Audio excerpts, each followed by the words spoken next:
मेरे पेरेंट्स के लिए वो बहुत बड़ा धचका था, क्योंकि मैं बड़ा था। जो बड़ा बेटा होता है ना, वो फैमिली समझ लें, बाप बाप की तरह होता है। ठीक है, और माँ बाप को उस पे ना बड़ी उम्मीदें होती हैं। मुझ पे उम्मीदें थी, मैं डॉक्टर बन रहा था। तो लेकिन वो सारी की सारी उम्मीदें एकदम ख़त्म तो नहीं हुई, लेकिन वो क्या कहते हैं, मद्धम होगी। मेरा पाकिस्तान की वीडियोस को देखने के लिए चैनल को सब्सक्राइब कीजिए और बेल आइकन को क्लिक करना मत भूलिए ताकि आपको हमारी तमाम आने वाली वीडियोस बआसानी मिल सकें। बिस्मिल्लाहिर्रहमानिर्रहीम, अस्सलाम वालेकुम नाज़रीन, आप देख रहे हैं मेरा पाकिस्तान और मैं हूं आपका होस्ट हारिस भट्टी। मेरे साथ मौजूद हैं डॉक्टर नुमान। इनकी ज़िंदगी की कहानी बड़ी मोटिवेशनल है। 10 साल में अपनी डिग्री कंप्लीट की डॉक्टर की, और अब माशाल्लाह डॉक्टर हैं। ये किस चीज़ के डॉक्टर हैं, इनकी ज़िंदगी की कहानी है क्या, सब इनकी ज़बानी जानते हैं। अस्सलाम वालेकुम। वालेकुम सलाम, कैसे? अल्हम्दुलिल्लाह नुमान, आप खैरियत से हैं? अल्हम्दुलिल्लाह, थैंक यू भाई इंटरव्यू के लिए।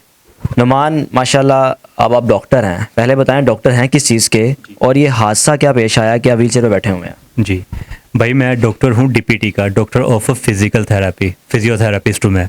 तो भाई 2011 में मेरी डिग्री स्टार्ट हुई थी एक कॉलेज से, लेकिन वो उधर से हम माइग्रेट करके चले गए थे यूनिवर्सिटी के अंदर। तो स्कॉलरशिप पे अल्हम्दुलिल्लाह 100% स्कॉलरशिप पे मैंने अपनी डिग्री को स्टार्ट किया। तो भाई 2015 तक मैं पढ़ रहा था, 4 साल हो गए थे। उसके बाद मेरा रोड ट्रैफिक एक्सीडेंट हुआ, बहुत सवियर। हम रिक्शे पे जा रहे थे और डाला लगा था, मुझे लगा था, जिसमें मेरी 5 बोन्स फ्रैक्चर हो गई। एक बाजू की 3 फिंगर्स और एक मेरी हिप जॉइंट की बोन, जिसको फेमोरल हेड कहते हैं।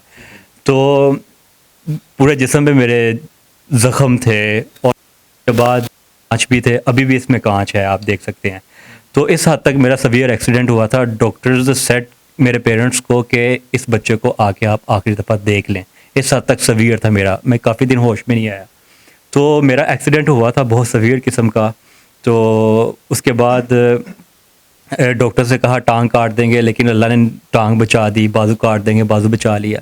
तो फिर मेरा 2 साल जो पहले थे एक्सीडेंट के बाद के मेरे टोटली बेड रेस्ट पे गुजरे। यानी कि 15 से 17 आप बेड रेस्ट पर रहे थे? टोटली बेड रेस्ट पे था मैं, जिस पे वॉशरूम भी बेड पे करना, खाना भी बेड पे खाना। उसके बाद भाई मेरे जो से थे वॉशरूम करवाते थे, इवन के बीच में वो भी टाइम होता था मेरी अम्मी भी मुझे वॉशरूम करवाती थी। वो भी टाइम होता जब भाई अवेलेबल नहीं होते थे, गए होते थे। आप कितने भाई कितने? हम 5 भाई हैं, सबसे बड़ा मैं हूँ। तो बड़ा मुश्किल होता होगा कि बहन वालिदैन को तो होता है कि बड़ा बेटा जल्दी जवान होता है, तो फिर तो उनको खुशियाँ देखनी होती हैं, लेकिन अब घर में ऐसा हादसा पेश आ जाए तो उनके लिए तो एक बड़ा धचका था। मेरे पेरेंट्स के लिए वो बहुत बड़ा धचका था, क्योंकि मैं बड़ा था। जो बड़ा बेटा होता है ना, वो फैमिली समझ लें, बाप बाप की तरह होता है। ठीक है, और माँ बाप को उस पे ना बड़ी उम्मीदें होती हैं। मुझ पे उम्मीदें थी, मैं डॉक्टर बन रहा था। तो लेकिन वो सारी की सारी उम्मीदें एकदम ख़त्म तो नहीं हुई, लेकिन वो क्या कहते हैं, मद्धम होगी। तो इन्हीं चीज़ों ने मुझे मोटिवेट किया दोबारा से। मेरी अम्मी की दुआओं ने, मैं बेड रेस्ट होता था, टोटली तौर पर बेड रेस्ट होता था। मेरी अम्मी कहती थी मेरा बेटा मेरी आंखों के सामने तो है ना। मेरी अम्मी एक मुझे ना डायलॉग सुनाती थी। मेरी अम्मी कहती थी, ए हिम्मत तुझे, ए दिल तुझे कसम है, हिम्मत ना हारना। मेरी अम्मी ये मुझे डायलॉग सुनाती थी, मुझे कहती थी हिम्मत ना हारना, ए दिल तुझे कसम है। उन्हीं चीज़ों ने मोटिवेट किया, अम्मी की दुआओं ने मोटिवेट किया, स्कॉलरशिप ने मोटिवेट किया। उसके बाद मेरे जितने भी दोस्त यार थे ना, मेरे सामने साथ छोड़ दिया। आप जब यूनिवर्सिटी दोबारा ज्वाइन की 17 में? नहीं, 17 में नहीं की। मैंने यूनिवर्सिटी ज्वाइन की 2019 में। 17 तक टोटली बेड रेस्ट था। उसके बाद ज़रा थोड़ा बेहतर होना शुरू हुआ। ट्रीटमेंट मेरे ऑपरेट्स होते रहे। तो फिर मैं ज़रा बेहतर होना शुरू हुआ। 2 साल मेरे बेहतरी के थे। ठीक है, कि आपने 19 तक रिकवरी कर ली प्रॉपर? 4 साल में टोटली जो सा ट्रीटमेंट फेज़ में रहा। इस वक्त आपकी बॉडी में ऐसे कौन से इफेक्ट हैं? कुछ बता रहे थे आप ऑफ द कैमरा के, कुछ टांग का भी कोई फ़र्क है आपका? मैं आपको वही बताने लगा था कि मेरा जब एक्सीडेंट हुआ था ना, उसके बाद डॉक्टर्स ने रोड्स डाल दिए थे मेरी टांग के अंदर। ठीक है, वो उन्होंने ऑपरेट ठीक नहीं किया था, पिन्स डलनी थी। उसकी वजह से मेरी बोन ठीक होने की बजाय ज़्यादा ख़राब होनी शुरू हो गई थी। वो एक इन्फेक्शन होता है, MRSA इन्फेक्शन कहते हैं। वो बोन की दुनिया का सबसे सीवियर इन्फेक्शन होता है, और उस इन्फेक्शन में बोन जो सी है वो ख़राब होनी शुरू हो जाती है। इन्फेक्शन फैल रहा था, टांग में फैल रहा था, ऊपर हिप में आ रहा था। अगर हिप पे आ जाता, मैं सारी ज़िंदगी बेड पे रहना था। ये आपका इलाज कौन करवाता था? ये बड़ा महंगा इलाज हुआ होगा आपका। वो ऐसे हुआ फिर कि मेरा ना पूरे लाहौर में किसी ने केस नहीं पकड़ा, सब ने केस पकड़ना छोड़ दिया। डरते थे कि हमारा उल्टा हम पे ना पड़ जाए। दोस्त यारों ने जिससे उम्मीद से, सब ने साथ छोड़ दिया। लेकिन अल्लाह ताला के साथ थी मेरे। मैंने सोशल मीडिया पे कैंपेन चलाई, अल्लाह ने मेरे ऐसे ऐसे वसीले बना दिए। लोगों ने मेरा सारा का सारा खर्चा ही उठा लिया। सुभान अल्लाह, माशाल्लाह। लोगों ने में मेरे जो पंजाब कॉलेज के मेरे इंटर के जो दोस्त थे 3 से 4, उन्होंने भी मुझे सपोर्ट किया। मैं उनका भी शुक्रिया अदा करना चाहता हूँ। थैंक यू यार, आप लोगों की सपोर्ट से देखो आज मैं अपनी डिग्री कंप्लीट कर चुका हूँ। आप डिग्री कंप्लीट क्या की है? डॉक्टर किस चीज़ के हैं, स्पेशलिस्ट के हैं, आप बताएं। मेरी डिग्री है डीपीटी की, डॉक्टर ऑफ फिजियोथेरेपी। इस फिजियोथेरेपिस्ट डिग्री होती है, इसमें हम एक्सरसाइजेज करवाते हैं। जब किसी का एक्सीडेंट होता है ना, उसके बाद जब वो ऑपरेट होता है, ऑपरेट के बाद एक्सरसाइजेज होती हैं, वो एक्सरसाइजेज हम करवाते हैं। किसी को फॉलेज हो गया, किसी को लकवा हो गया, वो सारा ट्रीटमेंट हम करते हैं।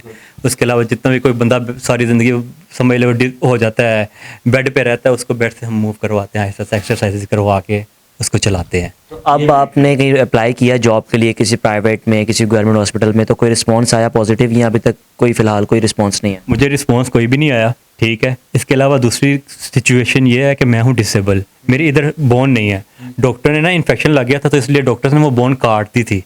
इन्फेक्शन क्लियर करने के लिए बोन काट दी, जिसकी वजह से मेरी टांग 5 इंच शॉर्ट हो गई। अब मैं डिसेबल हूँ, व्हील चेयर पर होता हूँ, तो एक तो मैं नहीं टफ जॉब कर सकता हूँ। तो आप किस तरह करेंगे? अगर सपोज अपना कुछ कर लेते हैं, अपना सेटअप, तो वो कर लेंगे आप इजीली? हाँ जी, अब मेरा प्लान जो है, मेरा प्लान ये है कि मैं अपना क्लिनिक डाल लूँ। अपना क्लिनिक डाल के मैं सुकून के साथ बैठूँ, हक हलाल का कमाऊँ, सुकून के साथ खुद को भी सपोर्ट करूँ, अपनी फैमिली को भी सपोर्ट करूँ। तो क्लिनिक की ऐसी वायबिलिटी है कि जो मैं यूज़ कर सकता हूँ अपनी फ्यूचर की बेहतरी के लिए। आप क्लिनिक जब ओपन करेंगे तो अपना आप इजीली कर लेंगे, लोगों को आप फैसिलिटेट कर लेंगे? इजीली कर लूँगा। मैं पेशेंट चेक करूँगा, साथ में अपना असिस्टेंट रख लूँगा। जहाँ पे मैं खुद एक्सरसाइज करवा सकूँगा मैं वो करवा लूँगा, जहाँ पे असिस्टेंट की ज़रूरत पड़ेगी मैं वो कर लूँगा इंशाल्लाह ताला, ये है। और उसके अलावा मेरी फैमिली जो है ना, मेरी फैमिली में मेरे अब्बू जो से हैं वो सब्ज़ी की दुकान है उनकी, और मेरी अम्मी जो से हैं वो सिलाई करती हैं, ठीक है।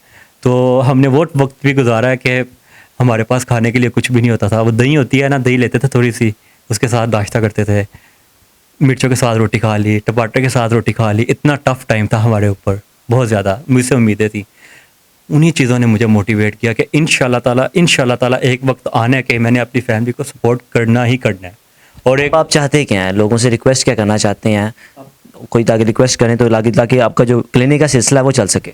मैं लोगों से यही रिक्वेस्ट करना चाहता हूँ कि जैसे लोगों ने मुझे मेरे ट्रीटमेंट में सपोर्ट किया था, अल्लाह ने मेरा वसीला बनाया था, आप लोग अभी भी मुझे मेरा क्लिनिक डलवा दें प्लीज़। मैं आप लोगों से रिक्वेस्ट करता हूँ, आप लोग हर तरह से मेरा केस वेरीफाई कर सकते हैं। मेरी यूनिवर्सिटी से स्कॉलरशिप, मेरे हॉस्पिटल से मेरा ट्रीटमेंट, हर चीज़, मेरे घर भी आ सकते हैं, हर चीज़ दे सकते हैं। और घर भी हमारा अपना नहीं है, नानों का घर है जिसमें 30 साल से हम रह रहे हैं, किराया नहीं देते, उनकी मेहरबानी है, लेकिन ख्वाब है, अपने घर का ख्वाब है। उम्मीद करते हैं कि जो देखने वाले हैं वो आपकी गुफ्तगू से बहुत मुतासिर भी हुए होंगे, और जो रिक्वेस्ट है उनकी तमाम पाकिस्तानियों से कि किस तरह एक मज़दूर बाप के बेटे ने, मज़दूर माँ के बेटे ने 10 साल एक बड़ा मुश्किल मरहला गुजारा, और उसके बावजूद एक एक्सीडेंट, ऐसा जानलेवा एक्सीडेंट था, लेकिन उसके बावजूद अपनी पढ़ाई कंप्लीट की और अब माशाल्लाह डॉक्टर हैं।